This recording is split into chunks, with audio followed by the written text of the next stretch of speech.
హరోం హర cinema July 11వ తేదీన ఆహా OTT ప్లాట్ఫామ్లో స్ట్రీమింగ్కు రానుంది. థియేటర్లో రిలీజ్ అయిన 4 వారాల్లో ఓటీటీలో అడుగు పెడుతోంది.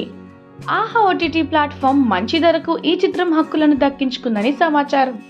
హరోం హర సినిమా స్ట్రీమింగ్ హక్కులను ఈటీవీ విన్ ప్లాట్ఫామ్ కూడా సొంతం చేసుకుందని తెలుస్తుంది. దీంతో ఆహాతో పాటు ఈటీవీ విన్లోనూ ఈ చిత్రం స్ట్రీమింగ్ వస్తుందనే అంచనాలు ఉన్నాయి. ఈ విషయంపై ఈటీవీ విన్ నుంచి ఇంకా అధికారిక ప్రకటన రాలేదు. ఈ సినిమా స్ట్రీమింగ్ విషయంలో అమెజాన్ ప్రైమ్ వీడియో ఓటీటీ పేరు కూడా మొదట్లో వినిపించింది. అయితే చివరికి ఆహా ఈటీవీ విన్ ఓటీటీలు రైట్స్ తీసుకున్నాయని సమాచారం. హరోం హర చిత్రానికి జ్ఞానసాగర్ ద్వారక దర్శకత్వం వహించారు. 1980లో బ్యాక్ డ్రాప్ లో కుప్పంలో ఈ మూవీ స్టోరీ సాగుతోంది. ఈ చిత్రంలో సుధీర్ బాబు సరసన మాలవిక శర్మ హీరోయిన్ గా నటించారు. సునీల్ కూడా ఓ మెయిన్ రోల్ చేశారు. జయప్రకాష్, రవి కాలే, అర్జున్ గౌడ, లక్ష్మీ లక్ష్మణ్, ప్రణీత్ హనుమంతు కీ రోల్స్ చేశారు.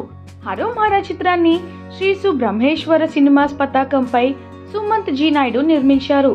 ఈ మూవీకి చైతన్ భరద్వాజ్ సంగీతం అందించగా అరవింద్ విశ్వనాథ్ సినిమాటోగ్రఫీ చేశారు. మంచి అంచనాలతో వచ్చిన ఈ మూవీ బాక్స్ ఆఫీస్ వద్ద అనుకున్న విధంగా పర్ఫామ్ చేయలేకపోయింది.